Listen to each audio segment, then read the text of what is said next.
Welcome, guys, to the grudge match between Zaid, the Zaidatron, and the Kervinator, two-time Big Sin Hooligans champion, the former Big Sin Hooligans quiz champion.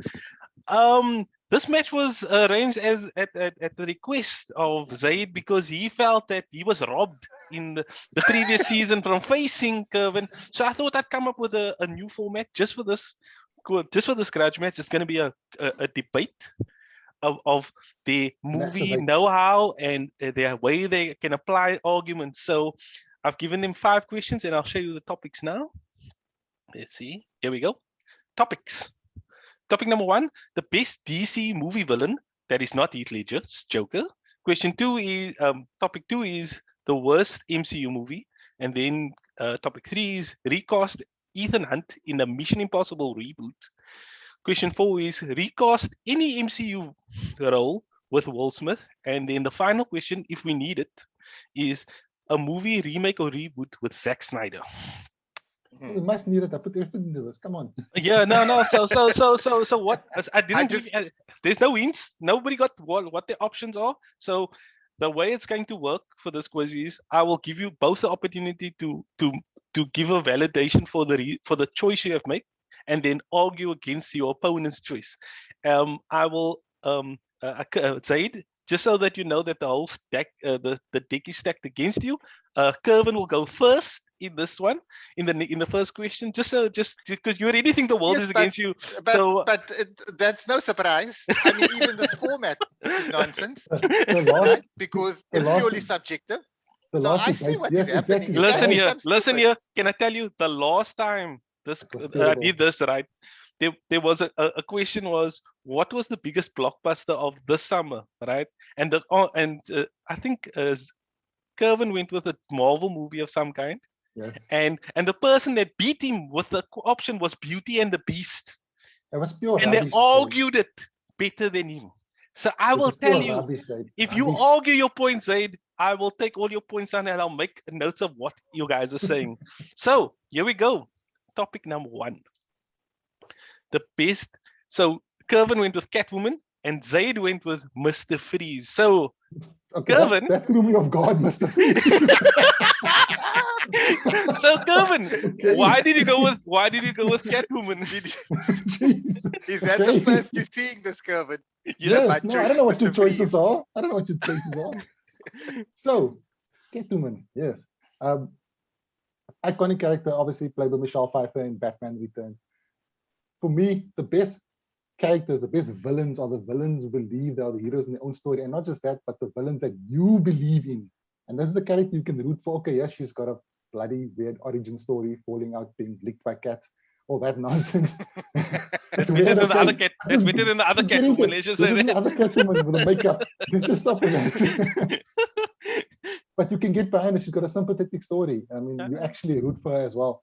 But on top of that, besides just being a sympathetic villain, which is always great, she's actually like kind of dangerous and unhinged. You never know what the hell she's going to do Unpredictable. next. Unpredictable, and she's alluring, and she got under Batman's skin and also tried to get under his rubber suit.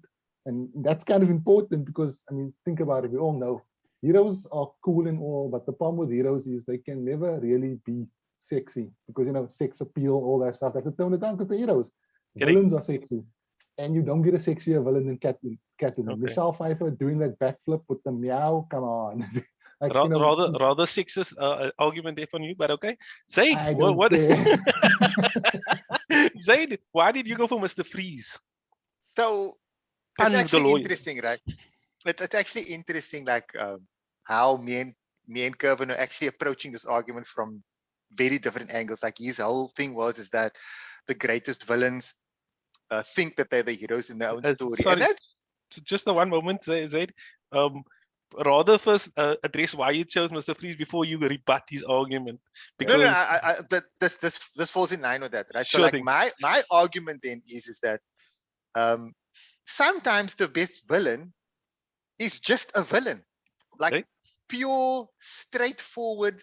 There's like their entire motivation is just villainy, right? So the thing for me with Mr. Freeze was, as compared to any of the other Batman villains that have been portrayed cinematically is, unlike Catwoman or Penguin or Joker or whatever, he doesn't actually have a reason for why he's doing what he's doing. Like now, your next thing is like, oh, but he's trying to he's trying to get the diamonds because he's trying to save his dying wife, whatever. It's like, that's flimsy, that's nonsense. Like, no, he's evil for its own sake. The level of flamboyance and cartoonish villainy that Arnold Schwarzenegger brought to this role was perfect for what Joel Schumacher was trying to do.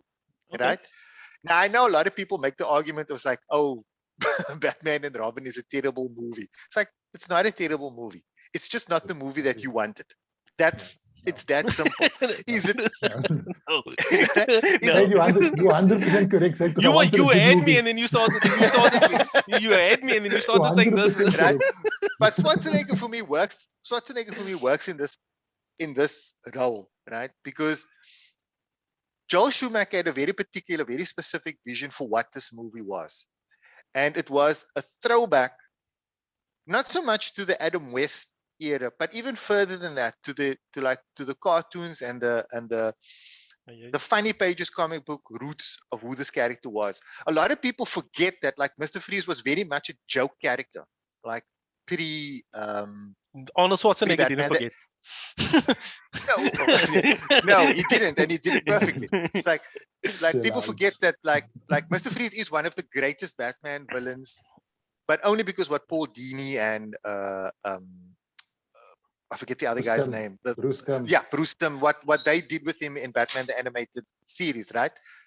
But pre that, this is probably the apotheosis of what Mr. Freeze was. He is so cartoonishly over the top, so ridiculous in his planning, so just completely bonkers in how he's going about what he wants to do. And it's impossible to understand. Like, nothing he does makes sense in any way, shape, or form, right?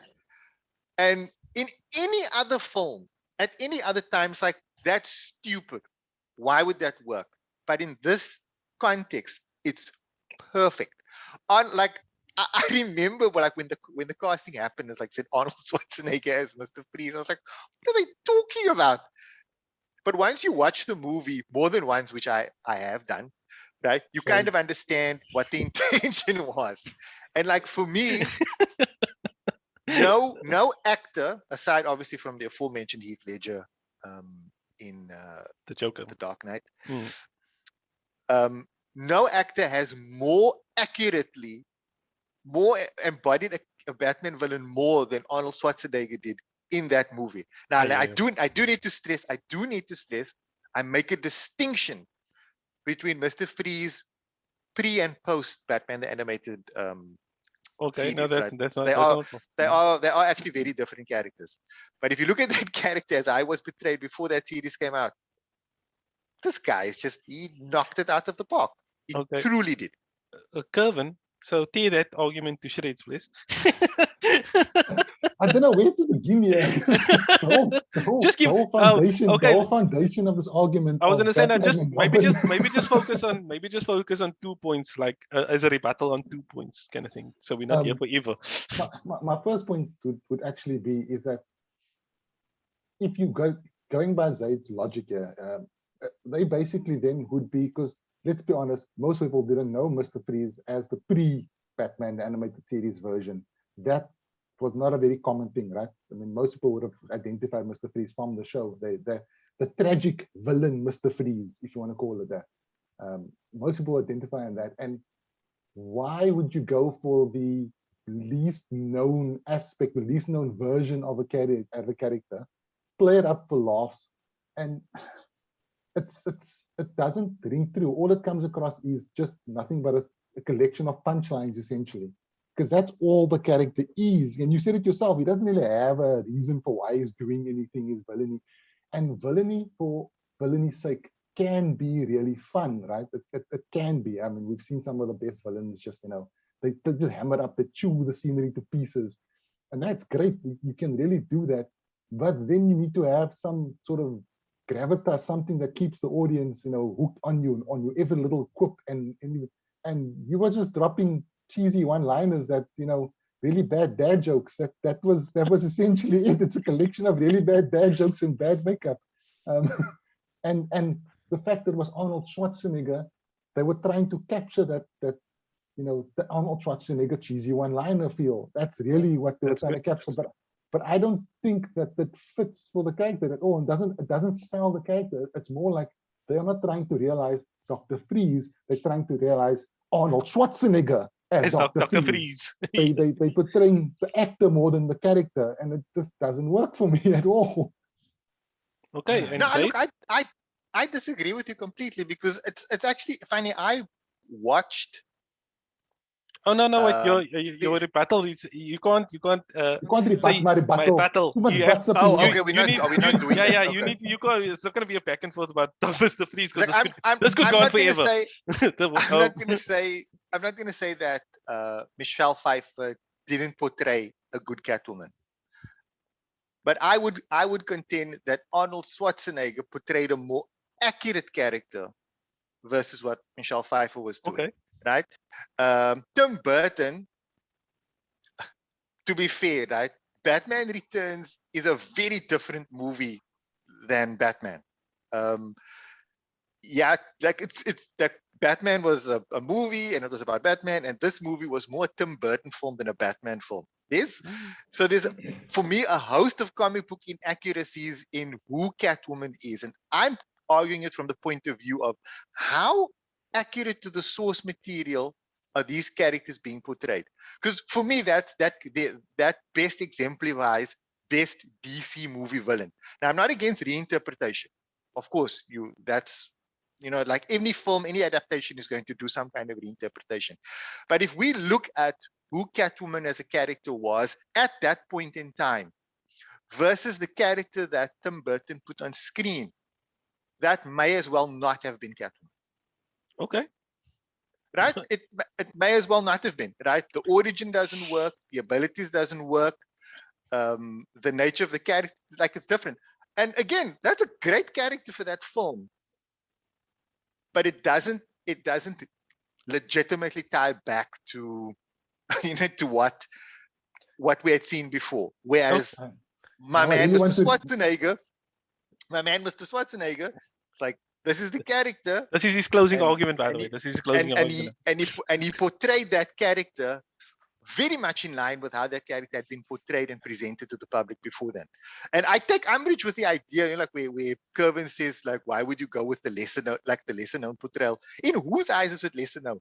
It's like, who besides us comic nerds were like, oh, this had never been done before. It's like, that movie made 200 and... No. What I'm saying, you're arguing on my behalf. Because only the comic nerds would have known about the previous one. Batman the animated show would have been mainstream. You just proved my point. I disagree. but in any case, if we are looking at these characters, like, who was more accurate to a pre-established portrayal, I think Arnold Schwarzenegger takes it. Okay, and easily. Closing arguments from Kervyn then? I wanted to rebut his rebuttal now. Why would you say Catwoman is the right answer here?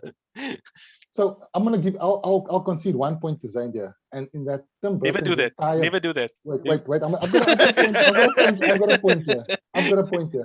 Tim Burton's entire Batman movies is not true to the source. Correct. Besides for Bruce Wayne as portraying, everything else is not true to the source. But not being true to the source is not the be-all and end-all of adaptations. Some of the best adaptations don't adapt to the source. They improve upon it. And Catwoman was a bloody problematic character in comic books. She hopped between being this weird damsel in distress, and then she was, this sex kitten, and her character was all over the place. Like, completely. Tom King's Batman run recently does a brilliant job of how Batman and Catwoman can't remember their origin story. They keep getting it mixed up. They keep remembering different versions of how they met and what they were like at the time, because Catwoman in the comic books, her character changed so many times over the years, so many times, that there wasn't one true source of who Catwoman was as a character. What Tim Burton did in the movie and what Michelle Pfeiffer did is give us an iconic version of that character. Not one that we have seen before, but one that we will always remember. Okay. Okay, that's I've taken both guys' arguments. I've taken notes as an arbitrator of this debate goes. Kervyn and Zaid, you're pretty much even on why. Like I think you made valid as reasons as to why you chose these characters for obvious actually opposing reasons. One was more camp, and one was more serious and grounded and changed the character. I hear what Zaid was saying that it it's how do you say not the Catwoman he knows. It was more of a Tim Burton movie, not a Batman movie. So, and it's more like just a question. Just I wanted to ask this about the Batman and Robin. Who issued Batman that credit card? That's all I wanted to know. That's all I want to know. Before I continue any further, I just want to know. You guys can think about that before I'm making my judgment. And that was Wayne Finance. that was the. You do know that the Wayne conglomerate has a banking sector. So they didn't think it's suspicious that the boss wants a Batman card. And Kervyn raised an interesting point about like the character, the villain that has no motivations. He's a pun machine, dad jokes all the time. More about Arnold Schwarzenegger than the actual character, Mr. Freeze. And he reinforced that, and this is the thing that actually won the argument, is that Michelle Pfeiffer's Catwoman is the iconic role that every Catwoman thereafter was like trying to embody. And Zaid, this is no slide against you. Kervyn just made a better argument, and I think I'm gonna go with Catwoman for this one. I hope people don't turn on me. So it's 1-0 to Kervyn. This is going better than the last debate. The last debate was terrible. It was so heavily stacked against me in the last debate. But like I said, I do like the points that was raised by Zaid as far as like that movie needed a bit of campiness, but the problem was that it was a conflicting villain because he was Zaid. In the movie, Mr. Freeze is partnering with Poison Ivy, which all with plants. I don't understand this. It's a conflict of villains. It's like your motivations are completely divergent. That was not the basis of the argument. I know. You know the famous joke about Batman versus Robin, right? Is that Poison Ivy is trying to save the plants, and Mr. Freeze is battling the earth warming up and all this stuff. And then they want us to support the trust fund billionaire. He's the one we must root for. Do you know what I realize now is that if you guys swap your movies that you were in, that the characters actually make more sense, because if Mr. Freeze is with Penguin, like Freeze and Penguin, like the works, and Catwoman and Poison Ivy, I mean, I can see that working. Catwoman and Poison Ivy is a team. They always are. So Kervyn is up 1-0 out of 5 questions, and the next question is the worst MCU movie. Zaid went with Spider-Man Far From Home, and Kervyn went with The Incredible Hulk. I should just start by saying that Zaid, when you sent me this option as Spider-Man Far From Home, I almost fell off my chair. But I thought, Zaid is going to blow my mind because I actually really like this movie. But Zaid, you're up first. Tell me why you chose this. Okay, so I have to be clear, right? Look, all of this is personal opinion. Yes, no, that's the whole idea. It's how you argue it. It's how you argue it. I hear what you say. So, Spider-Man Far From Home, taken as a film on its own, based entirely on its own merits, is a perfectly good movie. Okay. Why I say that this is for me, this is the worst MCU movie. It is because it takes this character in a direction that, to me, is counter to the spirit of the character. All right, Spider-Man's entire print run has always portrayed him as the underdog. He's always the unappreciated character. He's always coming up from behind. And when he does do well or succeed or go forward or is doing well in life, it always crashes down on him at some point or the other. The problem with this film is that it sets Spider-Man up as the successor. And I mean, they're not even subtle about it. It's very blatant. There's a line in the film where they say the world needs an Iron Man. and then they show Tom Holland, right? And based on everything that he does in the film, it's about him taking over Tony's legacy. His technology is made available to Peter. And so he, in a way, they kind of setting him up to be like the new scientific genius, the new Iron Man, and that makes zero sense for that character, like at all. It doesn't work. It breaks Spider-Man in a very fundamental way. And for me, it's as simple as that.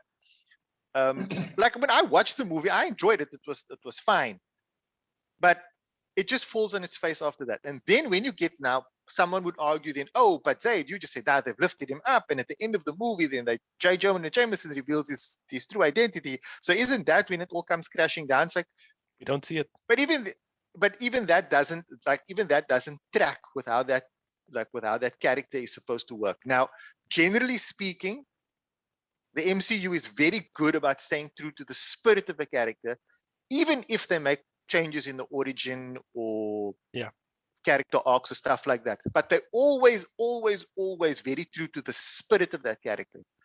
And this movie diverges way too much from the underdog nature of what Spider-Man is supposed to be.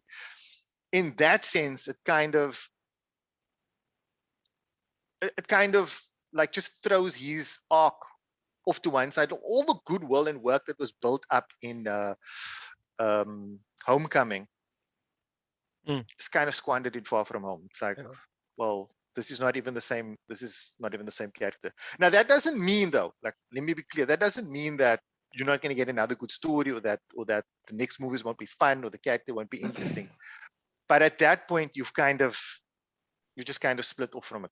Okay, and I hear what you're saying. And also in a way that doesn't make sense, because why would Tony Stark leave it to a 14-year-old? All these exactly. Like, it just thank you for completing my argument. Yeah. Kervyn, why did you choose the Hulk? I'll get back to the rebuttal now after that, because I've got a couple points. Okay. So for Incredible Hulk, when watching this movie, you can see, because obviously just a couple of years before that, you had Hulk, Ang Lee's Hulk. And you can see from the word go that when this movie was made, it was a knee-jerk reaction to the introspective version of Hulk that Ang Lee gave us, which was, that Hulk wasn't a very straightforward comic movie. It really wasn't. But they tried to go with arty and a bit more, digging into the psychosis and stuff, which the greatest Hulk story arcs usually are. And this was literally a knee-jerk reaction to that. You could see it. They wanted to give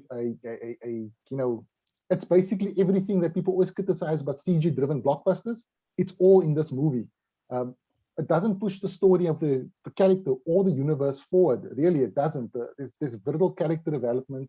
The actual Edward Norton, he's a great actor, but he's not especially memorable as Bruce Banner. Bruce Banner is like, just another Edward Norton character.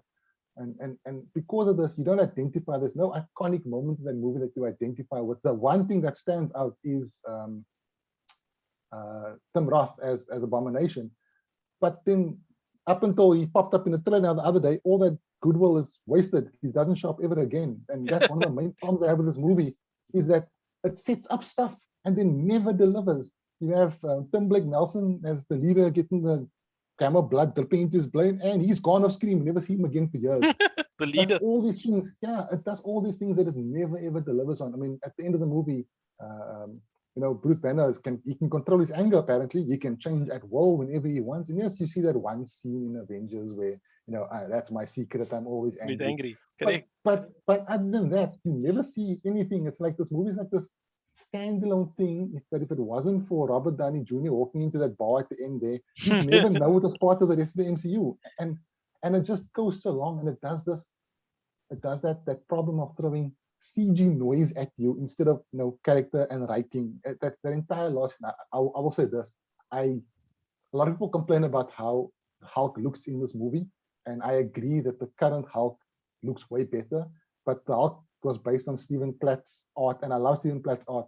but it doesn't work for the rest of the MCU. Again, it looks like it just stands out. It doesn't look like it's. You think like it maybe fits in with that's the maybe? design. Do you think maybe that's down to the technology available in 2008?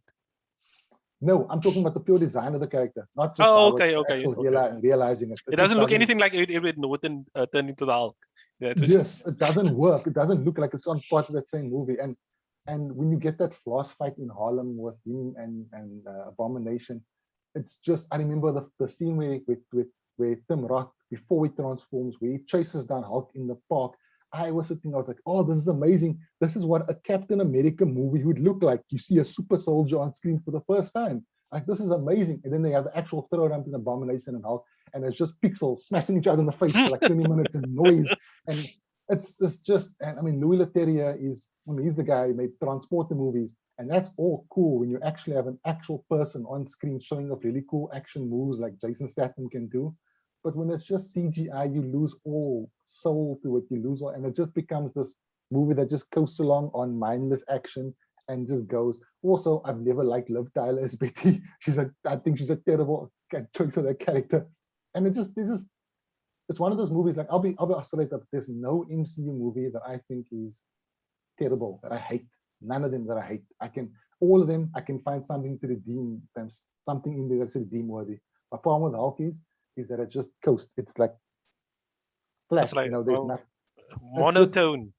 Yes, it just doesn't stand out in any way whatsoever. It feels like a pre-Marvel Studios Marvel movie.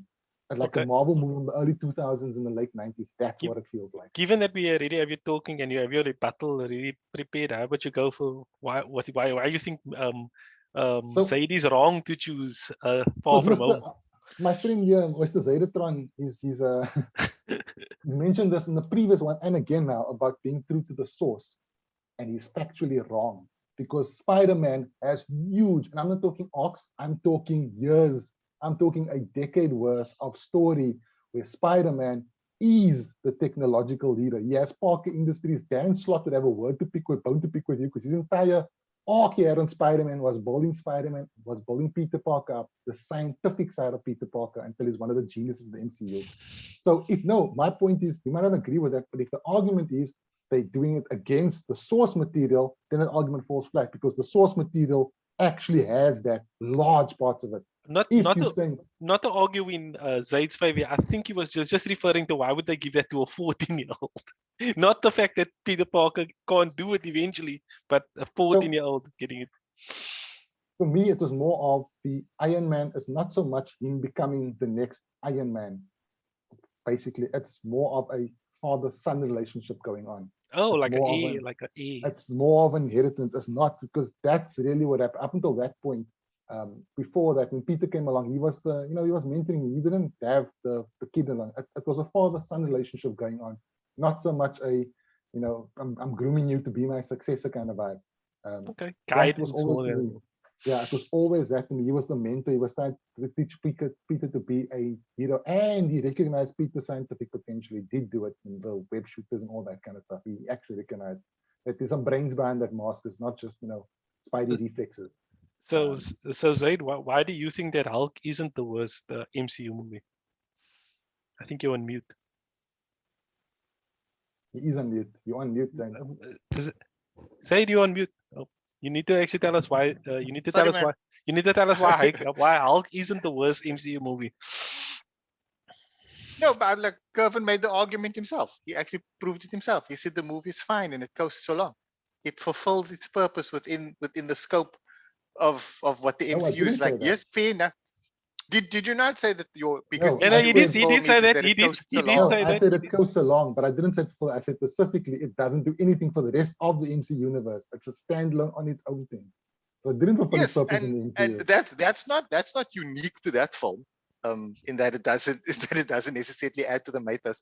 But it's a fine movie, right? It's inoffensive in that it doesn't break what's his name? Bruce Banner. It doesn't break Bruce Banner. It doesn't diverge away from him. It doesn't necessarily do anything interesting, but it's serviceable for what it is. It's a action movie, and it does that competently, if nothing else, right? So like I'm with you. It's not my favorite movie. I'm not like, no, you're wrong. It's the best thing ever. Hulk, It's Hulk, all the way. fine. Right? It's fine. But like, look, that's your argument as well, is that the movie is fine. Whereas like what I'm saying about Spider-Man isn't, and I'll go back, you're talking about Parker Industries and whatever. That's not the same. Like, I'm not arguing the content of the arguing the content of the story in that Peter Parker can't do this. I'm arguing the point of view is that Peter should always feel like he's not good enough. And that's not what happens in the course of this movie, because his story arc becomes that, yes, I'm worthy of this, whatever. It's like, bruh, you're not. You're 14. You got so much other stuff that you need to do. It's like, you are not the new Tony Stark, right? There is a role that you have within comics, and the MCU by and large is very good about maintaining that's why I kept insisting on the spirit of the character is not right. And the direction that they're taking him in is not right. But I mean, look, like from my perspective, like you're saying, like, and you made this argument yourself. You said the movie's fine. You said the movie's coasting along. I think and that's I agree with you. I think that's a perfect. I think that's a It's okay. I think that's a perfect closing. I think that's a point. I think that's a perfect closing argument from Zaid. Last word, Kervyn. What do you have to say? That's fine. I concede that point. Okay, so spoiler alert: Zaid is actually going to win this as the Spider-Man being the between these two arguments. I don't think that this is the actual thing. I should prefix this by saying that this is definitely not my worst MCU movie, because he was talking about the weight of the crown being forced onto Peter Parker, the diversion of the character that we got to know in Far From Home. It's such a strong diversion from the character. He's not an underdog anymore. He's got all the power behind him.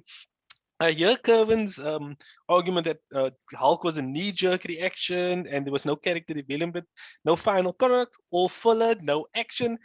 But he said it himself. The movie was fine. It doesn't destroy the character of Hulk. It actually just moves it on to the next. Like, nobody after that thought that Hulk was an irredeemable character. And like, yeah, Zaid's knockout blow was it. Kervyn said it's not bad. It's fine. It doesn't do anything to hurt the character. And unfortunately, it's 1-1. Surprisingly, I am genuinely surprised. I was knocked off when I saw the options. So, wow. I'm not surprised. I'm right. I'm not surprised at all. See, this is the problem, Kervyn. This is the problem. He gets 1 point, and I was all like, oh. Let's go to the next one. The next one. I don't know how you're gonna judge this next one. Recasting Ethan Hunt in a Mission Impossible reboot. Kervyn, you can go first. You chose Dylan O'Brien, and Zaid chose what's her name? Annabelle Odette. Odette and Abel. Odette and Abel. So, Kervyn, go first. Why do you think Dylan O'Brien would be a great person to cast as the new Ethan Hunt in a Mission Impossible reboot? I told Darren up front, I might cheat on this one. I might throw an alternative in here. No, then I deduct points because then he's not going to win. But listen to my argument here. Because the MI reboot, when it comes to movies, when it comes to Ethan Hunt, the character, Tom Cruise Ethan Hunt, he's got a Hugh Jackman problem, in that the character has become so intrinsically linked to that actor. As that the entire character, who that character is linked to Tom Cruise's mannerisms and everything that Tom Cruise brings to the fore. So if you reboot in Mission Impossible, we have two things. You either go for you pick someone that's a new Tom Cruise in that role, essentially, or you go for something else completely. This is what I was going to say alternative, because for a long time I was considering Jonathan Majors. I think he's an exciting actor. I think his physicality is there. But that's not the one you went with. You went with Dylan O'Brien. I know. Wait, I was going to tell you. I'll come back to that. He's charismatic. He's on the rise. Everything, He doesn't have that sort of Tom Cruise wackiness. He's nothing but. He could bring more, a bit more emotional, full spectrum, all that sort of stuff. Then I started thinking, think of Ethan Hunt. What do you think of? Like the first thing that pops into your head when you think of Ethan Hunt, you think of freaking running, man. Yes, running. all the you've time seen- running. Have you seen Dylan O'Brien running Cardio. Maze Runner? Cardio. Have you seen Dylan O'Brien running Maze Runner? Dude. By the on. way, Dylan O'Brien looks like he could be the child of Ethan and his wife Yes. in Papa. Yes. So, but dude, besides, okay, let's go. The guy's he's got a great future ahead of him. He's actually a pretty decent actor, and he's got a lot of intensity. He can do the emotional stuff. He can, but you need that sort of mad living on the edge. I don't give a crap what happens to me when I throw myself off a building kind of intensity, and he embodies that. And I have to say it again, Maze Runner was the perfect audition, because that movie was like, you see, like, this dude, all he needs to do is stop running with his hands closed. He needs to karate chop the air. He runs faster. That's how it works. So, I hear you. That perfect encapsulation of Ethan and that manic energy, non-stop, human dynamo, where I will just do whatever to get this done. I don't care for my safety. He embodies that Ethan Hunt perfectly in a younger package, which is what you want for a reboot, because you want that franchise to continue forever and ever. Correct. And I don't know if you watched Infinity, that new Mark Wahlberg movie. It's not Infinite. great, It's Infinite. Sorry, it's not. No, great it's at all. terrible. It's terrible, but Dylan O'Brien's parts in it is pretty good. Where he's in it, he actually holds the action up very well.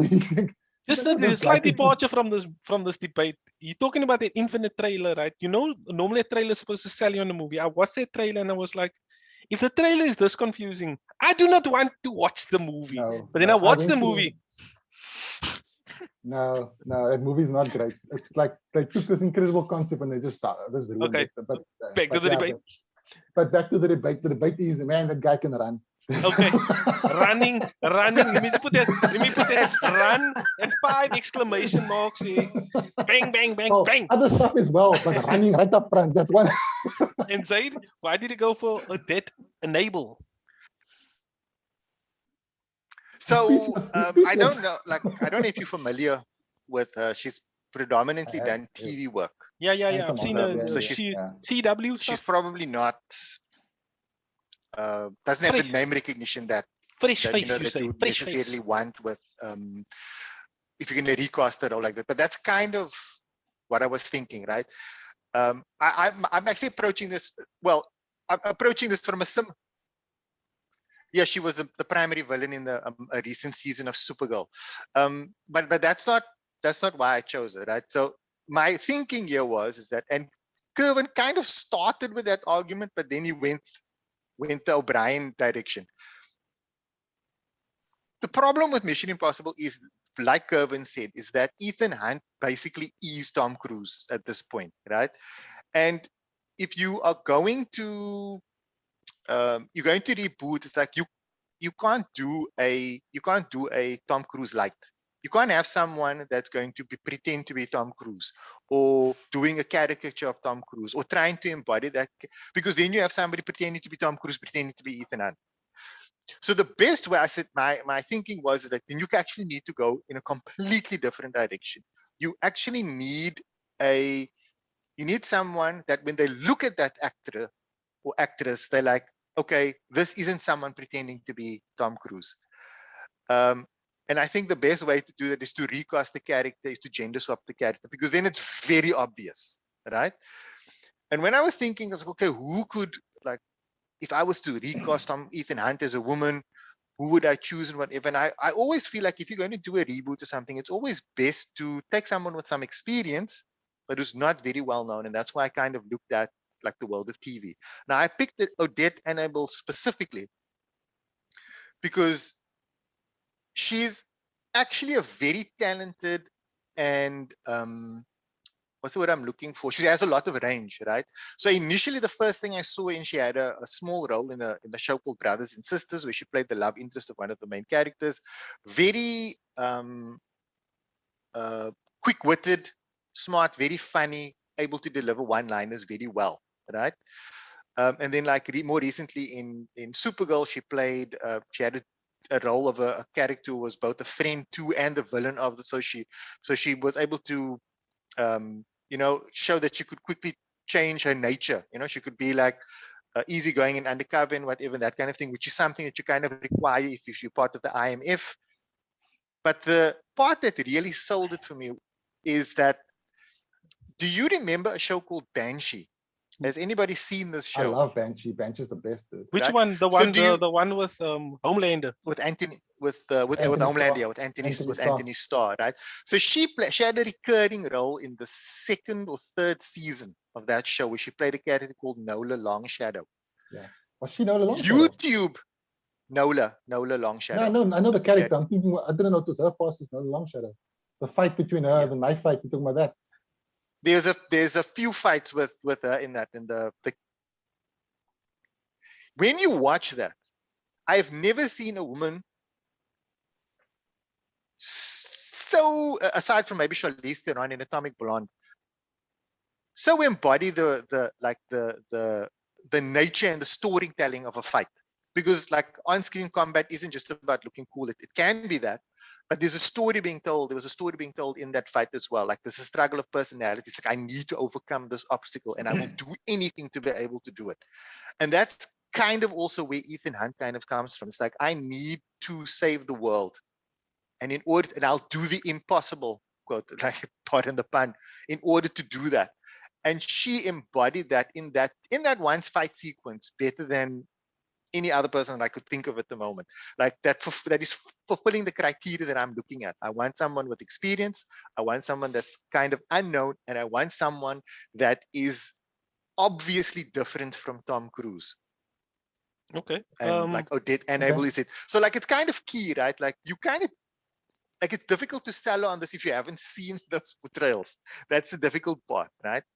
But she's like she's spot on for what I'm looking for. And I think the primary thing though for me is that she's clearly not Tom Cruise. that's like the most important Kervyn, one. what do And you have to say in So, response? so I would generally, I'm of the opinion that when you reboot something, you can do it fresh as well. But in the case of Ethan Hunt, is that rebooting and doing it fresh, changing things makes it not Ethan Hunt. There are certain things about Ethan Hunt you have to sort of embody. And now I made the joke earlier about the running, but obviously, like I said earlier, there's more that Dylan O'Brien brings to the table than just the running. If you watch that movie American Assassin, Yeah, no, he's good in that. He's it's great. a very good movie. He's great in that, and he's playing a spy in training. And I think that would be an awesome way to kickstart a new Mission Impossible. Show Ethan Hunt a bit less experienced. You know, when he's a bit young, Early he's days. still reckless. He's Early early days. days. He's still reckless. He's still, crazy. He's probably still on the track like 23 hours a day, working up his pace, running and everything. But that for me, that fresh face that Dylan O'Brien can bring, not just the intensity, but also that underlying character building, because we've never seen that. We've never seen much of the character building. Yes, you have that relationship he has with his wife, Ethan Hunt, as a Tom Cruise, but it's admittedly undercooked. I mean, the best character building in the entire franchise is his Volvia-Wante relationship with Ilsa Faust. I mean, that's pretty much it. They won't. They won't. Like I'll answer that question for she'll you now. probably They won't. die. She'll probably Yes. explode or something. I don't know. And that's the best. But with a character, a guy like Dylan, he can do that. He can embody everything we've seen of Tom Cruise as Ethan Hunt on screen, but give us an underlying base that is something fresh, a side to the character we haven't seen before, that still doesn't deviate far away from where the character will one day end up. You can have that freshness and still maintain the actual true to nature of the character. Putting someone like Odette Annable in there, I know exactly what scene Zayn talking about. I actually didn't realize she was Nola Longshadow, because it's a great movie, it's a great show, and that scene. Yeah, look, really I mean, good. she disappears into that role. It's It's crazy. fantastic. But for me, that is then replacing Ethan Hunt as a character in a reboot. It's as if, like, when they brought Mission Impossible Ghost Protocol and they brought Jeremy Renner in, there was all this talk that he was being brought in because Tom Cruise was potentially being phased out, and they wanted a replacement person, lead character in there. He was going to lead the franchise, but he wasn't going to be Ethan Hunt. And that's what this thing is. Ethan Hunt, we need Ethan Hunt in this reboot. And to me, she wouldn't capture what Ethan Hunt would be. She would just be a different character being brought in. Okay, that sounds like you made your final argument as well. So Zaid, Yeah, you can have the last word on this one. Yeah, look, I kind of understand what Kervyn is saying, but it's like I'll just revert to what I said in the beginning. It's like Tom Cruise is like his DNA in this franchise is just too tied into it. It just is, right? And that's why I'm like, you have to choose someone that is completely different and as charming and as lovable and as athletic and runnable as, as Dylan O'Brien is. But I mean, like, to be fair, he runs really well. He does run really well. I've seen that. I've seen those movies. That man got right? gas, guys. The fact of the matter is there is, like, if I was Dylan O'Brien, I would never take this role. Because there's you just never going to be able. You'll always be in the unintended pun. You'll never be out of the long shadow of. Whoa! Of Tom Oh Cruise. snap! You just won't. Like you can't, right? And look, that's a testament. That's a testament to like how dedicated Tom Cruise is to this role. I think, like, look, if Odette Annable isn't your choice, right, it needs to be someone like Jonathan Majors would have probably been a much better option than O'Brien, because O'Brien is still, it's still too easy to compare them to each other. A cookie cutter version. No, look, that's not fair to O'Brien. He's he's an incredibly talented actor, and I really think he should be more famous than he actually is. I think he should have been Spider-Man. I feel like just me. He was too old, I think, at the time. He was too old. But the fact of the matter is that, like, if you cast any mid-20s Caucasian male in that role, it's just not going to work. Okay, that's a great final. That's a great final argument. So, like, when I sent out these questions, I did feel like this one was going to be the hardest, given our attachment with Tom Cruise and Ethan Hunt, and the separation of those characters it's impossible. Pardon the pun. But I hear the arguments from Kervyn here, the cardio, the man, he's got range, he can do it on stunts, and I'll say this again, he can run a lot. You did delve into something that I didn't actually think of when this question was put together, was a possible origin of how Ethan Hunt got to the point that he is now. The only problem with that is, like Zaid said, is that, and the crux of Zaid's character, the person that he chose, is that you need, if you're gonna recast Ethan Hunt and you want to make it this person leave a mark, it has to be such a departure from Tom Cruise as male, white kind of thing. And if you, like you said, if you went with Jonathan Majors, actually, that would have been, I think that would have been a way closer argument here. I think that Odette is between these two choices. I think Odette would make a perfect casting between the two, just for the fact that she's a fresh face, not really known, can do her own stunts possibly, and she's a total and utter departure from Tom Cruise's Ethan Hunt. And for that reason, Zaid is now leading 2-1. I got a feeling they're giving Zaid consolation points because he got knocked out of the contest. Listen here, can I tell you something? Zaid's score was closer than you and Rory. I was just gonna say it was closer than you and Rory. Oh yes, by the way, before we go to question 4, if Zaid wins question 4, he actually would win this debate, and there is a prize at the end of this debate. The person who wins an appetizer. Close. The person who wins this debate would take the number 3 ranking going into next seasons. And that is important because a new format and new contest. Maybe, bro, you don't understand. People are eager to get into this movie quiz. So there is actual value in the power rankings. And after this debate, we'll have our top 4 set in stone. And that top 4 is going to be vitally important going forward. So that would be Noel, Rory, and we determined 3 and 4. Correct. Yeah. At the now moment, I'm kinda Kervyn, even hoping- though he was the two-time champion, he's number 3 at the moment. Zaid is number 4. He didn't move any positions, but if Zaid wins this, Zaid goes to number 3. See, now I'm kind of hoping you would have had question 5 because I think question 5, because question 4, I think question 5 I could argue better, but it's fine. We'll do it. We'll do it. Remember, it's fine. I don't care. I'll kick his ass in the quiz anyway. It's fine. I like that. I like the confidence. Question 4. Let me just change pages here. Guys, give me a lot of notes to write here.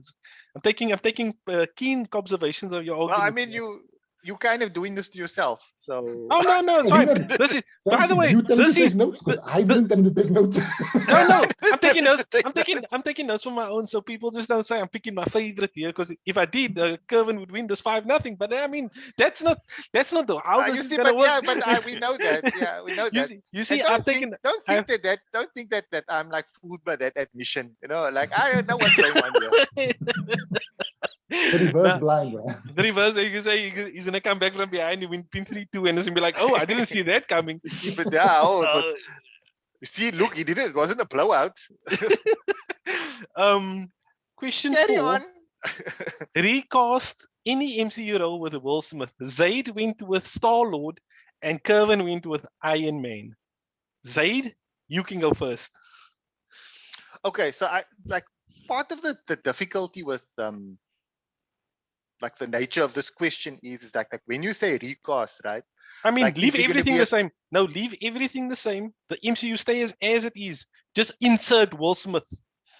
Okay, cool. Then see, then this makes the most sense to me, right? Because that's kind of where I was approaching it from. That nothing else changes, none of the Nothing other changes. casting changes, no story difference changes. We're just digitally removing Chris Pratt and you in the insert in the same way that Kevin Spacey was removed from Yes.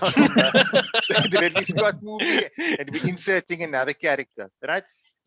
Then I think Will Smith perfectly fits into Guardians of the Galaxy. Like, look, the role of Star-Lord, of Peter Quill, as James Gunn envisioned him, that's a comedic character, right? And I think also like part of the ability to kind of do that. It's like I have zero experience with Star-Lord in comic book form. I knew the character was, but I haven't read any of the Guardian stuff, so okay. I wouldn't be able to tell you if he's comic book accurate or not. I don't know. No, not really. He's Not closer really to comic book Iron Man, and they Yeah, both he's different. not really at all. Yeah, so I look like I said, he's an orphan who gets captured by aliens. I mean, come on. So, given that we're going to do like a digital reinsertion, right? Yeah. Will Smith makes a lot of sense. He has good comedic timing. He has excellent action chops. He's done science fiction before. Off the Earth, yeah. Off the Earth. No. Turn left. Anybody Away from that anybody argument. else? Away. Anybody else remember Cypher Rage? But anyway, No. that's beside the point, right? So he's got the comedic chops and the action chops to be able to carry the role. If we're talking about Quill's arc, also his emotional arc in it, Smith has proved many times that he can carry a character through an emotional arc. Like you've seen Muhammad Ali, you've seen what's that movie, the Pursuit of Happiness, and so on. It's like he can play that violin if needed, and a little bit of that is kind of necessary for Peter Quill, like in dealing with his mother's death, and later on in spoiler alert to anybody that hasn't seen those movies, right? And of course, like his like realization at the end of the second one that Ego like actually killed his mother, and then coming to terms with the fact that no, like Yondo is his father, right? So if you're like looking for an actor that that has star power, sorry, what did I? Yeah, Yondo or Dante. Yondu. Whatever, man. Blue alien with a fin. Oh God. Like if you needed to insert someone in a in a manner like that, I think Smith is kind of the ideal choice. And it's like if you're trying to, where can we put Will Smith in like another role? It's like he'd probably be able to do any of them really well, but I think this one suits his established talents best. Okay. And what you get is, once you insert him into that role, is that you won't get much disruption in everything else that's happened. Quill appears in the Avengers movies, the Guardians of the Galaxies movies, and inserting Smith in those scenes without changing any of the other dialogue, without changing any of the emotional arcs, as like, that was the criteria that you set out. Yeah. I think that's definitely the character to go for.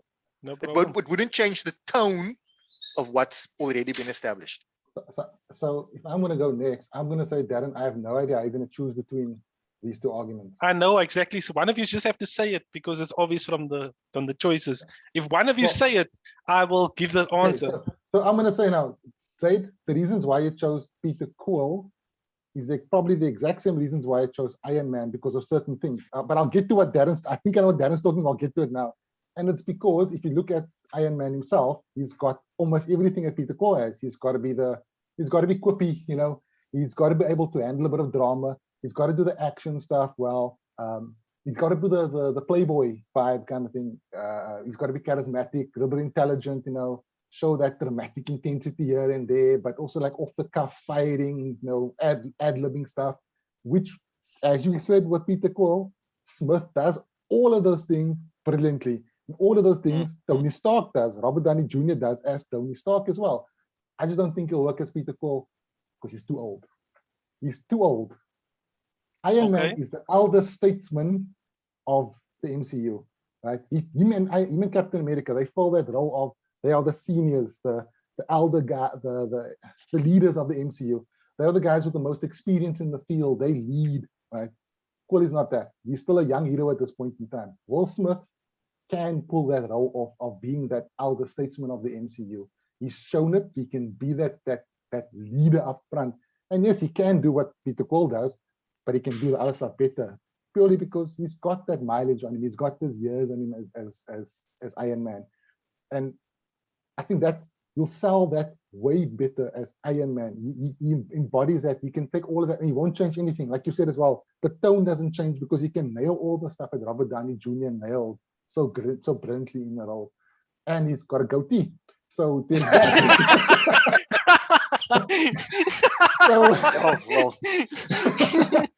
I don't know. How am I supposed to rebut that?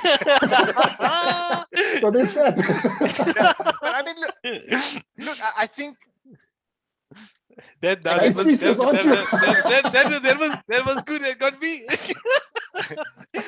I get what you're saying about the age, as far as the age is concerned, but I don't think that that's a factor at all. Actually, it's not. I think it I does don't think that. No. He's supposed to be the son figure in this thing to Yondu, right? He's supposed to be younger than them. It's part of his entire arc that he's the lost child that got taken away. He's the child. But I'm sorry to argue on behalf of Zaid here, but sometimes age and like maturity can be related to personality and not like physical age. I know, but I was actually gonna say the same thing. I don't think Will Smith's age is necessarily a factor in this because, like, look, let's be honest. He's not that far away from Paul Rudd in the sense that he just doesn't age. Right? Like Will Smith, like if Will Smith walked onto the set, if Will Smith, he dies dead a little bit. He has a what's name? Like in very rare cases, he has a lockdown body.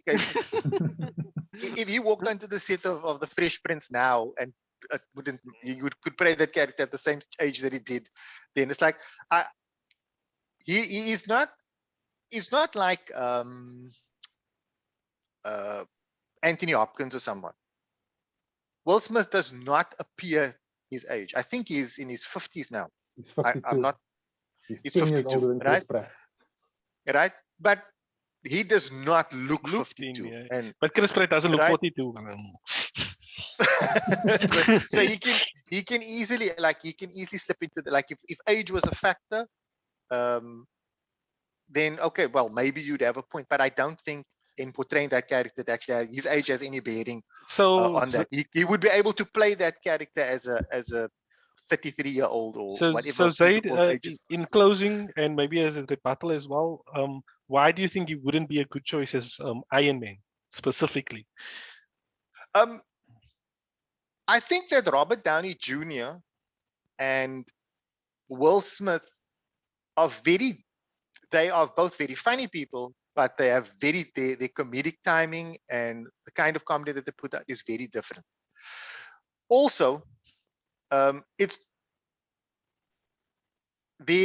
like just their character vibe is different. Like the MCU would need to be structured very differently if Will Smith suddenly becomes Iron Man. Okay. Everything feels off. The nature of his humor changes. The character adjusts. There's a character adjustment that happens. And because, look, Iron Man is basically effectively the linchpin of the MCU, right? It rests on Robert Downey Jr.'s shoulders. His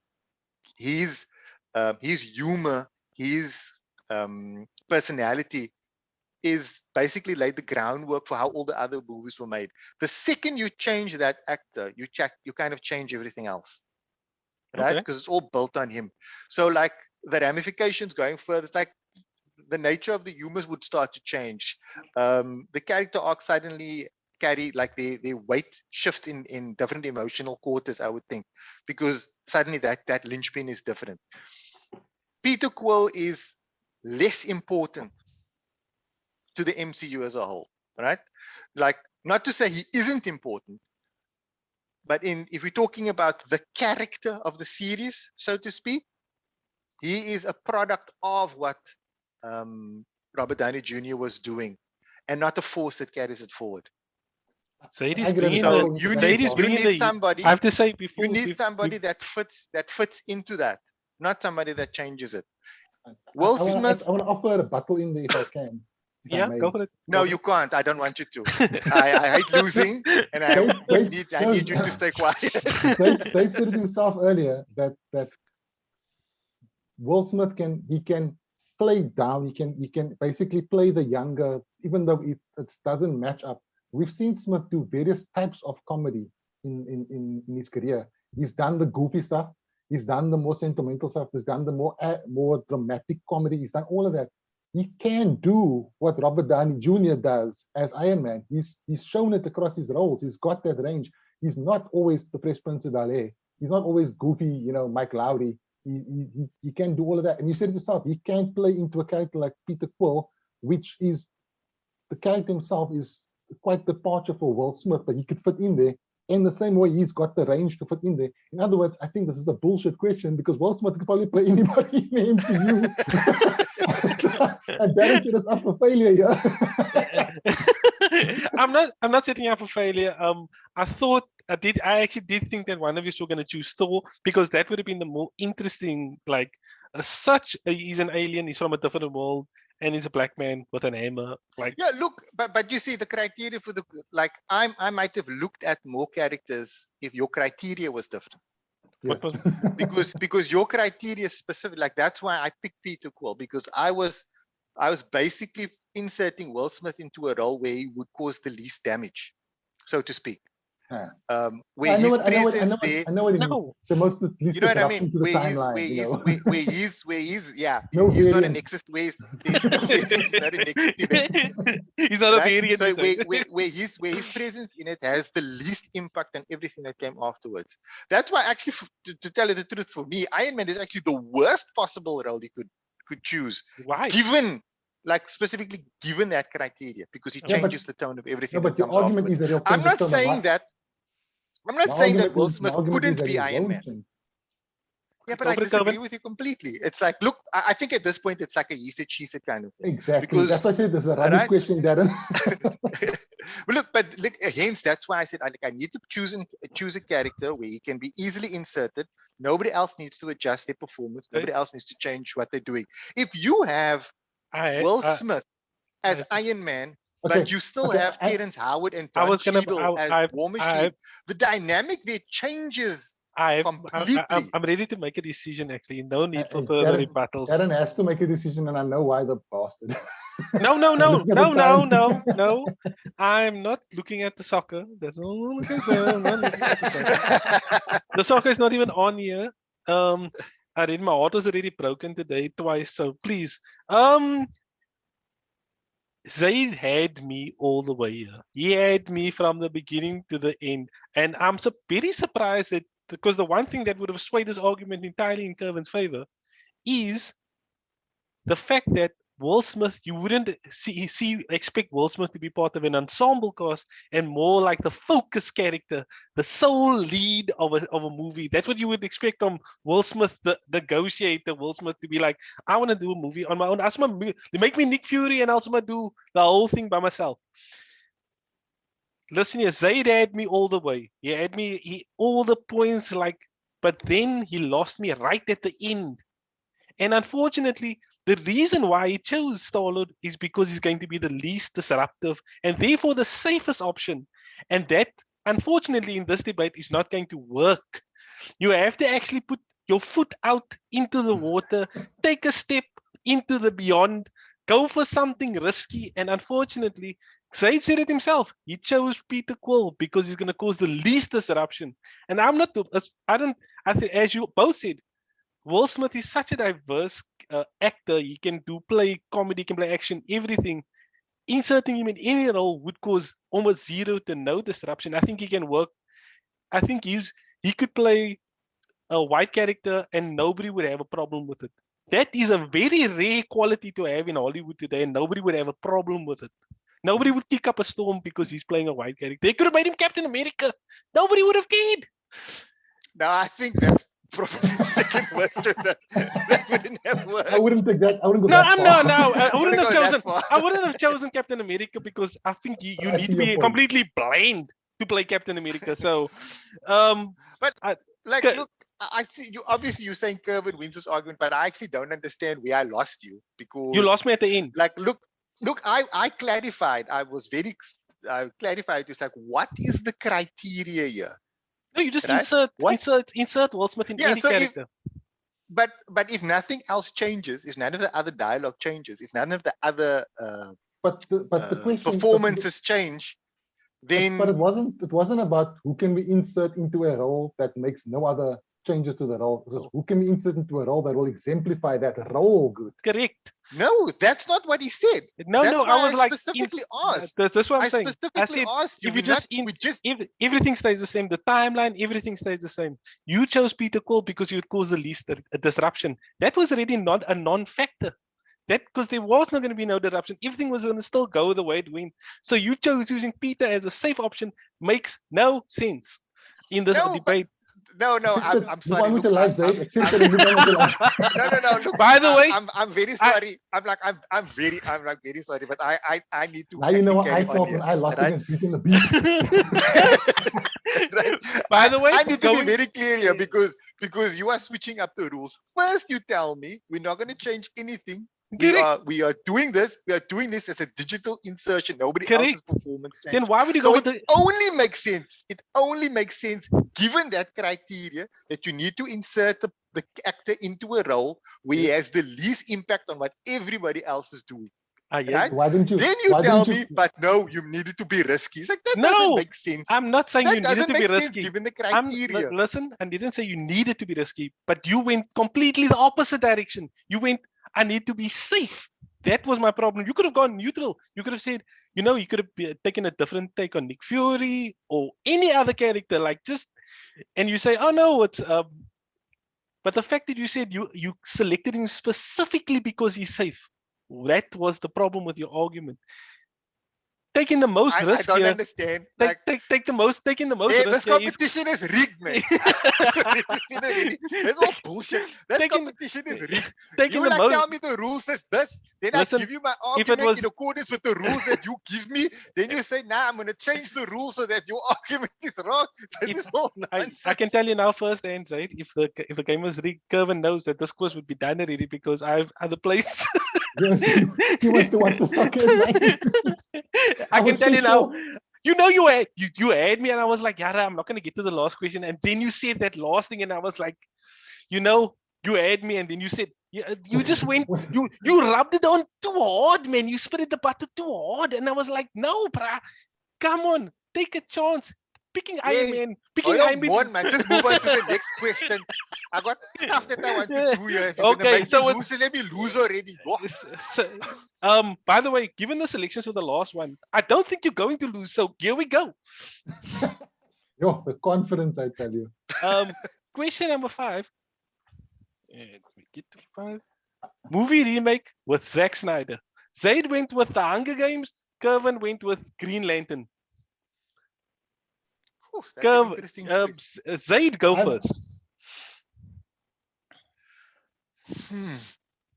Don't look at my Well, stuff. look- Augie, your point. Yeah, no, Yeah, you must I'm tell just why. like- You must say why you chose Hunger Games. Don't I worry about picked his the argument Hunger yet. Games. Like, I picked the Hunger Games because, look, those are very. I wouldn't say that they like super good movies, but they are well-made movies, right? The cast is well selected, the budget, all of that kind of jazz. But the one issue that those movies all have is that they portray a world in chaos, and you never really get a sense of that chaos. Like you not really, right? Like the Sorry for there's laughing. I'm just thinking that you're saying that you associate chaos with Zack Snyder. That's not the no. let's not beat around the bush. Like Zack Snyder knows how to do that, and he does it really, really well. And I think, like, look, his recent work notwithstanding, right?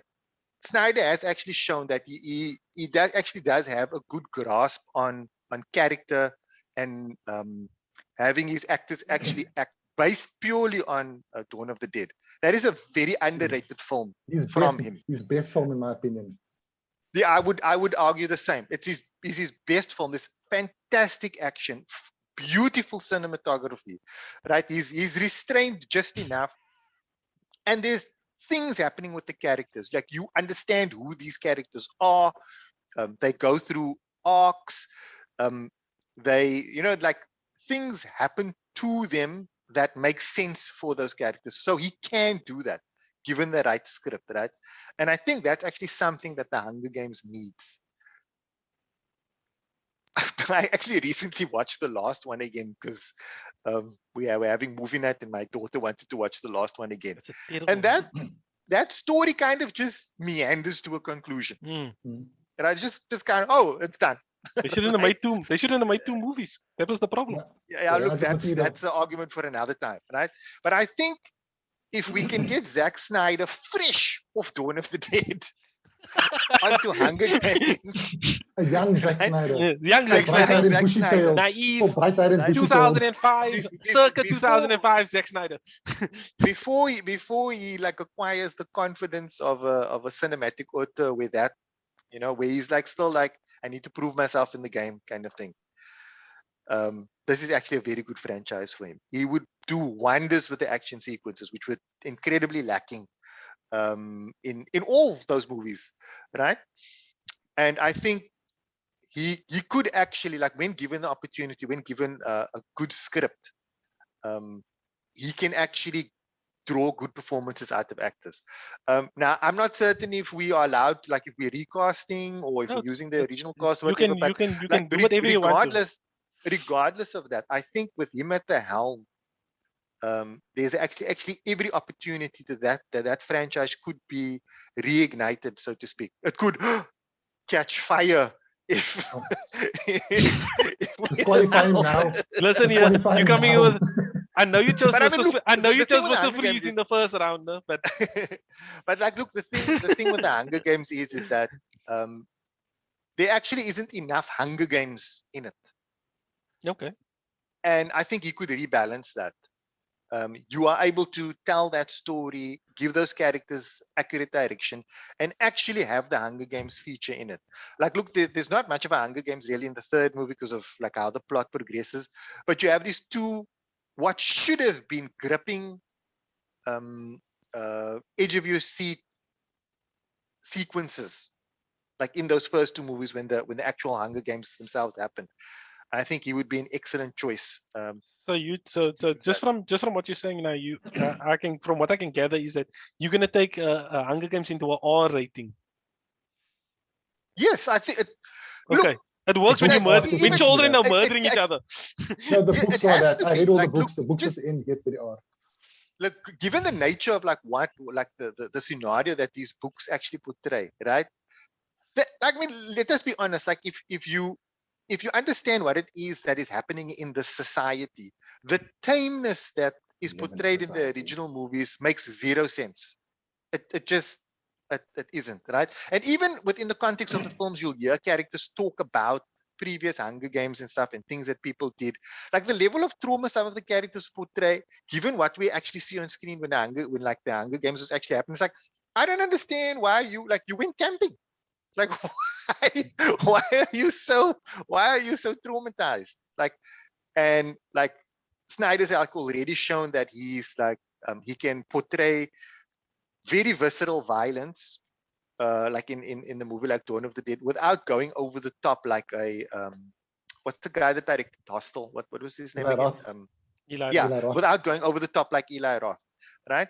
So I would feel like, given what he can put out there, like I'd be more inclined to believe that those characters are experiencing PTSD, that they are suffering from what they were forced to do, that they were put in a situation where they needed to make incredibly hard choices, and they did it anyway, and they can't let it go. Okay. Because Okay. he would put them in situations where they would need to portray that. So Kervyn, why did you go Yeah, with I would Green be happy Lantern? to see her. So this is actually something that I didn't. Another DC property for him to have his hand in. Well, Okay. this is something that came about not because of this quote. This is something I actually had a discussion with someone years ago about. Okay. When Green Lantern was in development, it was sort of not quite lined up, but almost half in tandem with Man of Steel. They were around about the same time announced. Yeah, the production was happening. Production Green Lantern Simultaneous. Green Lantern was like 9 months ahead of it, or 10 months ahead of it, which is roughly about the same time. And at the time when it happened, I was like, why don't they switch directors? Because Martin Campbell did Green Lantern. I look at Martin Campbell and what he's done. So obviously he's most famous for GoldenEye. That was his big thing before that, right? And if you look at the rest of his movies, yeah, he did like The Legend of Zorro, and he did like Terminal Velocity. But Classics. mostly, yeah, but most of his movies are like they're very sort of grounded action kind of movies, if you want to call them that. He did he did the Ghost in the Darkness as well, I think, but it's very grounded action. Green Lantern is the exact opposite of that. And Ryan Reynolds himself, when the movie was done, people criticized him, asking about the movie afterwards. His own criticism of the movie, he said himself, was this movie needed a visionary director with a big imagination. Take whatever you want to say about Zack Snyder away. How he messes up character and plot and whatever. You can't deny that is his biggest draw, his biggest trump card. Is this guy is an amazing visual director. Green Lantern is about visual. It's literally a character that can imagine anything into being. That's what it is. It's epic on the biggest scope. You can do whatever, anything you want. Crazy visuals. And Zack Snyder excels at that. I don't want to sort of make this an argument for myself and a rebuttal for Hunger Games in the same instance, but I'm just going to say that what Zaid was saying, there are many other directors that can do what Zaid is asking Zack Snyder to do with Hunger Games. What Zack Snyder does really well is perfect for Green Lantern, because he, besides for the fact that the movie itself, the tone of the movie is not quite true to the actual comic. I mean, Green Lantern had a messed up development cycle. They were tossing out ideas. They had no clue what they wanted. At one point in time, they were going to make this a comedy with Jack Black in the lead role. Oh Lord! And some of the comedy aspects were maintained when Martin Campbell came on board. That's why there were other actors up for the role. That's why Ryan Reynolds was cast, because they kept some of the comedy aspects with the goofy sidekick guy and everything. The Taika Waititi. Yes, all of that. They came along. That was some of the stuff. That is not Zack Snyder's forte. Not at all. Those things are not his forte. But if you look at Hal Jordan, a character in the comics, yes, he's brash and he's brave. But he's not the guy that's throwing out one-liners Ryan Reynolds style. He's not. He's a terrible character. His whole thing with Parallax, he killed all these people, became a villain. It's all about pathos and angst and that type of depression and morbidness, which Snyder loves to analyze in characters. He did it on Man of Steel with Superman, the character who people least associate with those aspects. He did it on there. A Zack Snyder movie. With Hal Jordan, it's actually a perfect fit. We're not gonna get like Darren. We're not gonna get to this Man of Steel. No, we're not, we're not. But Hal Jordan's a perfect fit for that. And I actually think that one of the other actors who were up for the role would have been better is Bradley Cooper. Bradley Cooper was up for the role as well. He was in contention as well. And they gave it to Ryan Reynolds because of the comedic aspect of the thing. But put Bradley Cooper in that role who can have a more serious, and yes, he can do a couple of one-liners, if he really needs to. He's got those chops and he plays Rocket, Raccoon. But Zack Snyder with Bradley Cooper in the role, I think they would have nailed it. I think, think of the Green Lantern movie as it is right now. Think of it. Think of Oa and, the Guardians. Was there anything that stood out as you look at it and you go, wow, that looked amazing? You can't really remember anything about those scenes. They were so It was very green. Yes, very so, exceedingly green. It was so generic. They got parallax making this big yellow cloud. It's so lacking of imagination, lacking of visual imagination. And Snyder excelled. That is his biggest thing. You can say what you want about Batman versus Superman, about Man of Steel, but all the other movies, Justice League, everything. They always look phenomenal. He lenses it phenomenally. He comes with great visual ideas, and that's everything that Green Lantern is. That creativity, it embodies it. So Zaid, he's coming really hard at Green Lantern here. Like it should be the place. Why do you think it's not a good choice to go for Green Lantern? I'm actually going to admit defeat. Yes. I'm actually going to concede. No, like honestly, Kervyn is like actually 100% right. Not where I saw. Is like not where I saw this going. No, I'm not going to be. I'm not trying to be like in all seriousness. I'm like listening to this argument, right? And I'm like, fuck, he's 100% right. Snyder should have actually helmed this movie originally because, like, I read a lot of Green Lantern comics. He was like a particularly favorite of mine or whatever. And I'm just like cycling through what I saw and like what I remember from those comic books and stuff. Run or those guys. Yeah. Like I read like a lot of that, and like no, he's 100. Like I still think Snyder would make a fantastic Hunger Games. I'm not gonna say, oh no, he'll make a shit Hunger Games now that what you said. But if the argument is like which of these two franchises is better suited to Snyder's sensibility, suite of talents, yeah, then yes, no, Green Lantern actually makes a lot more sense. I chose Hunger Games not because I approached this wrong. I didn't choose Hunger Games because I was looking for a vehicle that suited Snyder's talents best. I was looking for a franchise that I think needed rebooting. Do you know what I mean? Like that needed a quality reboot. This is why I said earlier that I think you are right. I think Zack Snyder could give us a great Hunger Games movie. If I've read all the books, I read them on my bloody European vacation. They were when I had nothing else to do, I'd read them, and I blazed all of them. And I know the last two books, they get very dark and violent, which that stuff, those action Snyder would excel at. But like I said, my argument is no, I agree with you. Who can do that as well? There aren't many directors. Like even if you take, like one of the things I absolutely love about Man of Steel is that opening Krypton sequence. Everything. Oh yes, that's exactly what I was going to say. Like that opening Krypton sequence is fantastic, and one of the reasons why it's so amazing is that it doesn't look like anything I had ever seen before. Yes, I actually made a note here about how he handled Krypton so well. Imagine what he could have done with Oa, because it was so generic. I'm with you. So I'm actually going to concede. I mean, technically I should have won because my argument in the question before this is 100% correct, and I don't know where the hell Darren's brain is. Right? I still like to choose between the two characters. Right? If he chose Maria, just keep quiet. I'm talking now. Right? You had your say. I'm talking now. Right? Question 4, I'm right. Okay. Right? I'm 100% right. Right? Will Smith, Peter Quill. You didn't want to give it to me? That's fine. But I'm the bigger person. The Zaidatron understands where this goes. Right? And the Zaidatron is an honorable person. And the Kervinator makes the perfect argument for this last question. Okay, so... But this last question shouldn't have been asked in the first place. That's a different discussion. Okay, so... you were actually making decent arguments for why you should have done either of those movies, and I was very much behind. I was just waiting for Zaid to say one thing that would have completely took the argument in his favor, given that this is a reboot and a remake.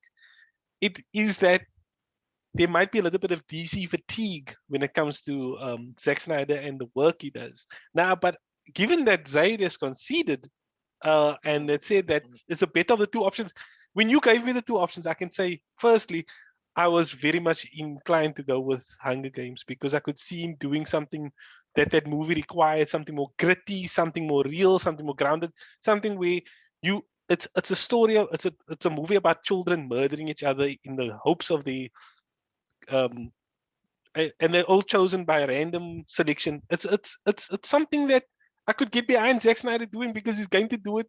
He's going to do it justice. But like you said, Zack Snyder's imagination would go crazy on our. It would be something that you've never seen before, which would be something that we would look forward to. Even if he casts Ryan Reynolds or Bradley Cooper in the role, I think it's something that that it would probably have sparked the franchise. Let's just say that. It probably would have.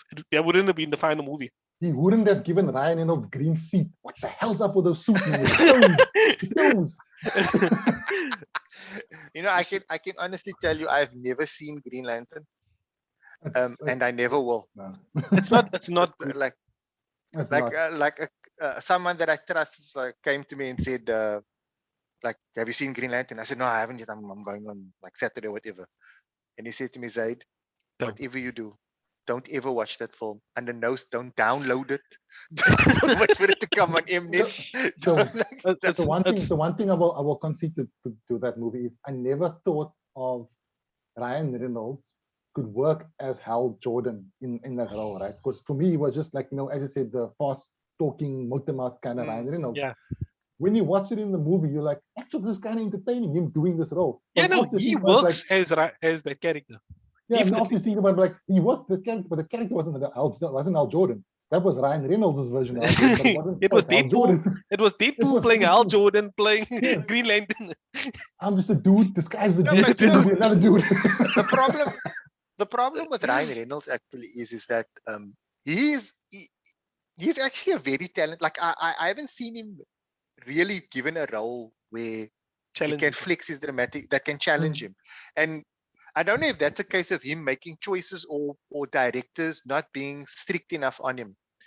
But he's a much better actor than all the roles he's ever played. He just needs to select the role. He needs to be given an opportunity to do like a real dramatic piece. Or play a villain. I think the best. Have you watched Buried? Or possibly play. Yes, I was going to say that same thing. That's the movie that sold me on. But that movie is too small to get mainstream. Like most people don't even know he was. I think if he plays a villain, and then it can probably branch over to. Oh no! When I say a villain, I don't mean in the sense of a comic book movie, but a bad guy in a movie. We don't. It's a turn for him as a character, and then maybe something dramatic after that. Because the problem with casting anything dramatic now, people will wait for when's the jokes coming, and it's not. It never comes, and then we were like, well, this is not the movie I signed up for. You make a very good point. It has to be a role where he's not the lead. No, can't be the lead. Because then it's almost like you give him more leeway to do other things. But guys, if it wasn't clear, Kervyn has won this debate and is still the number 3 seed. Zaid stays at number 4. Season 4 coming to us next year, possibly. So Darren, can you now say now it's official that I've won this debate? It's 100% official. You've won this debate. Now that it's been confirmed, Zaid, I think you should have won. I think you should have won point number 4, Zaid. I was in your favor. I just want to get back now. It's official. Listen here, Zaid. Let's not go back to number 4. Is there anything you'd like to plug, Zaid? You want to go again for crushing? What's crushing on IGN?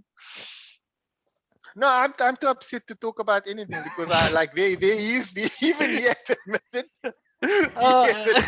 He's doing that. He's doing that to stir shit. That's what he's doing. Kervyn, anything you want to plug?